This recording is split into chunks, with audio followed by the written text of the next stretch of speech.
भारत समाचार और मैं हूं आपके साथ नंदिनी यादव। वक्त हो गया है खबरों का, रुक लेते हैं खबर की ओर। खबर दिल्ली से है, जहां पर देखिए नीति आयोग की गवर्निंग काउंसिल की बैठक होने वाली है आज। पीएम मोदी की अध्यक्षता में दिल्ली में ये बड़ी बैठक होगी। मुख्यमंत्री योगी आदित्यनाथ दिल्ली में मौजूद है। उत्तराखंड के सीएम पुष्कर सिंह धामी भी इस बैठक में मौजूद रहेंगे। वहीं देखिए गृह मंत्री अमित शाह भी इस बैठक में मौजूद रहेंगे। बताया जा रहा है कि तमिलनाडु, पंजाब, केरल के सीएम इस बैठक में नहीं आएंगे। कर्नाटक, हिमाचल, तेलंगाना के सीएम इस बैठक में शामिल नहीं होंगे। ममता बनर्जी बैठक में शामिल होकर विरोध जताएंगी। बजट में राज्यों के साथ भेदभाव का मुद्दा उठाएंगी। देखिए नीति आयोग की बड़ी बैठक है आज। तमिलनाडु, पंजाब, केरल के सीएम इस बैठक में नहीं आएंगे। वहीं कर्नाटक, हिमाचल, तेलंगाना के सीएम भी इस बैठक में नहीं शामिल होंगे।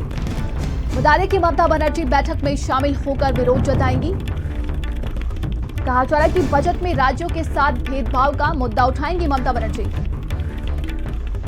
ये बड़ी खबर दिल्ली से है, जहां पर देखिए नीति आयोग की बड़ी बैठक है आज। प्रधानमंत्री नरेंद्र मोदी की अध्यक्षता में ये बड़ी बैठक होने वाली है। कहा जा रहा है कि कई राज्यों के सीएम इस बैठक में शामिल नहीं होंगे। वहीं देखिए उत्तर प्रदेश के मुख्यमंत्री योगी आदित्यनाथ भी इस बैठक में हिस्सा लेंगे। उत्तराखंड के सीएम पुष्कर सिंह धामी भी इस बैठक में मौजूद रहेंगे।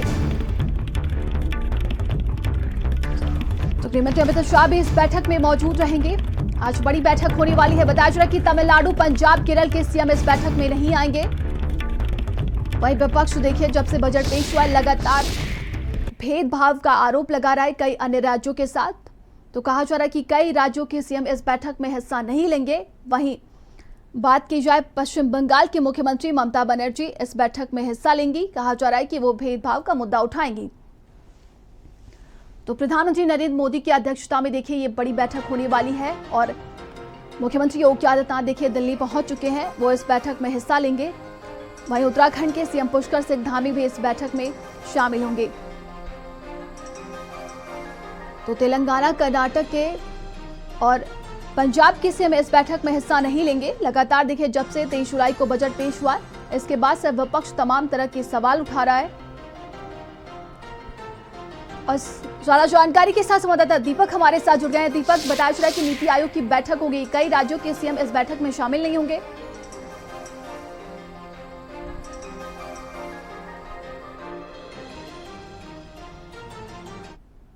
की अध्यक्षता में इस बैठक को बुलाई गई है और 2047 का जो मोदी जी का नेतृत्व करने का जो है कि 2047 तक हम विश्व गुरु बनाएंगे, उसको लेकर के आज नीति आयोग की एक बड़ी बैठक है।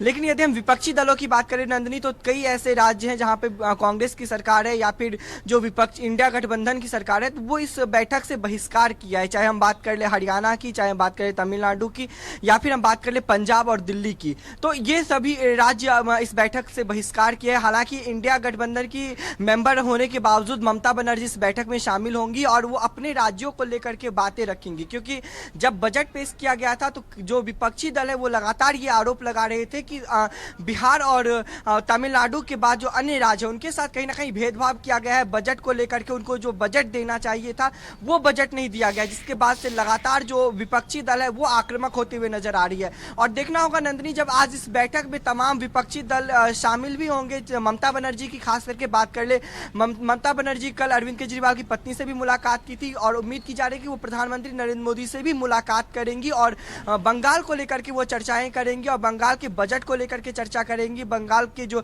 निवेशक है उसको लेकर के चर्चा करेंगे, किस तरह से बंगाल को आगे बढ़ाया जाए, इस पे चर्चा की जाएगी। लेकिन यदि हम नीति आयोग की बैठक पे चर्चा करें नंदिनी, तो नीति आयोग की जो बैठक बुलाई जाती है तो इस बैठक में सभी राज्यों के मुख्यमंत्री को शामिल किया जाता है और केंद्र और राज्य किस तरह से मिलकर के पूरा शासन चलाए, किस तरह से मिलकर के जो डेवलपमेंट का काम है वो करे, ये बात उसमें तय किया जाता है। लेकिन यदि हम बात करें बजट सेशन के बाद से जो विपक्षी दल लगातार हमलावर नजर आ रहे हैं, बजट सत्र के बाद जो विपक्ष भाजपा पे आरोप लगाते हुए नजर आ रहे हैं कि सिर्फ 2 राज्यों को विशेष बजट दिया गया है, बाकी राज्यों के साथ कहीं ना कहीं भेदभाव किया गया है, उसके बाद से तमाम आरोप भी लगाए जा रहे हैं। अब देखना ये होगा कि जब नीति आयोग की आज ये बैठक बुलाई गई है और इस बैठक में किन मुद्दों को लेकर के सबसे अधिक चर्चा की जाएगी, क्योंकि यदि हम प्रधानमंत्री नरेंद्र मोदी की बात करें तो प्रधानमंत्री नरेंद्र मोदी का जो सपना है 2047 2037 तक विश्व गुरु बनाने का, विकसित भारत का सपना लेकर के प्रधानमंत्री नरेंद्र मोदी चले हैं, तो उस पर लोग खास करके चर्चा की जाएगी। लेकिन हम यदि विपक्षी दलों की बात करें तो उन्होंने साफ तौर पे कहा है कि नीति आयोग अब बीजेपी की आयोग बन के रह गई है और वहां पे सिर्फ बीजेपी के कामों की गिनती कराई जाती है, लेकिन वहां पे अन्य राज्यों की बात नहीं की जाती है, क्योंकि कई ऐसे राज्य हैं जहां पे विपक्ष शासन कर रहे हैं। चाहे हम दिल्ली की बात कर ले, पंजाब की बात कर ले, या फिर हम हिमाचल प्रदेश की बात कर ले, तमिलनाडु की बात, तमिलनाडु में हालांकि बीजेपी की सरकार है। तो जहां जहां बीजेपी की सरकार नहीं है उन राज्यों के साथ भेदभाव का आरोप इस बार बीजेपी पे लग रहा है। अब देखना ये होगा कि नीति आयोग की इस बैठक के दौरान किन मुद्दों पे ज्यादा ध्यान दिया जाता है, किन मुद्दों को लेकर के खास करके चर्चा की जाती है। लेकिन सबसे चर्चित यदि चेहरा हम बताएं नंदी तो ममता बनर्जी का है, जो इंडिया गठबंधन का हिस्सा होने के बावजूद वो इस बैठक में शामिल होंगी और अपने राज्यों को लेकर के वो बातें करेंगे, अपने राज्य के हितों को लेकर के वो प्रधानमंत्री मोदी से बात करेंगी और बंगाल को कितना बजट आवंटित करना चाहिए, बंगाल में कैसे डेवलपमेंट लाना चाहिए, इसको लेकर के वो प्रधानमंत्री से चर्चा करेंगी।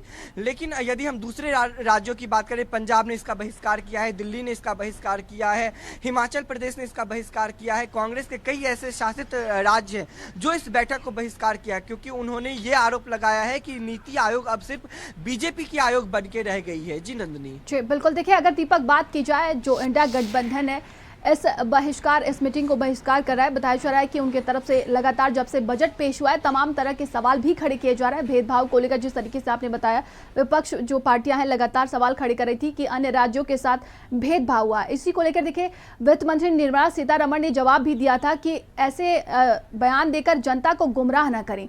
लेकिन कहीं ना कहीं इंडिया गठबंधन इससे अपना नुकसान कर रहा है क्या?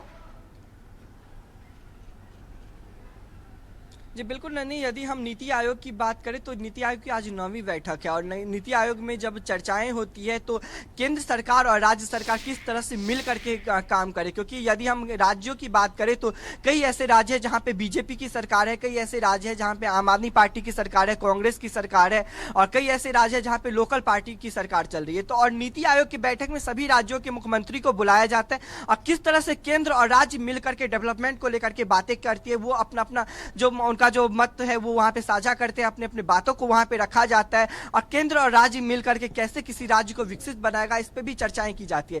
लेकिन यदि हम कांग्रेस की बात करें नंदी, तो कांग्रेस ने इसको लेकर के पूरा बहिष्कार किया है इस बैठक को लेकर के, और यदि इस बैठक में कांग्रेस शासित राज्य के मुख्यमंत्री नहीं पहुंचते हैं तो जाहिर सी बात है उस राज्य को लेकर के वहां पे चर्चाएं नहीं होगी, और उस राज्य को लेकर के यदि चर्चाएं नहीं होगी तो केंद्र जाहिर सी बात है उस पर कम ध्यान देगा, क्योंकि यदि जिस तरह से बजट के बाद से आरोप लगाए जा रहे हैं भाजपा पे कि 2 राज्यों को ही सिर्फ विशेष पैकेज दिया गया, हालांकि 2 राज्य इस बार काफी अहम भूमिका निभाए हैं एनडीए की सरकार बनाने में। तो और जहां हमने देखा था कि रिजल्ट के बाद से लगातार बिहार विशेष राज्य की मांग कर रहा था, तो वहीं तमिलनाडु विशेष पैकेज का मांग कर रहा था। तो कहीं ना कहीं दोनों को खुश करने के लिए दोनों राज्यों को तो विशेष पैकेज दिया गया, लेकिन विशेष पैकेज देने के बाद से ही जो विपक्ष है वो आक्रामक हो गए हैं और आक्रामक होने के बाद तमाम आरोप लगाते हुए नजर आ रहे हैं कि सिर्फ जो 2 बैसाखी हैं उनको विशेष राज्य का पैकेज दिया गया है। दीपक, आप नजर बनाए रखिएगा, बने रहिए हमारे साथ।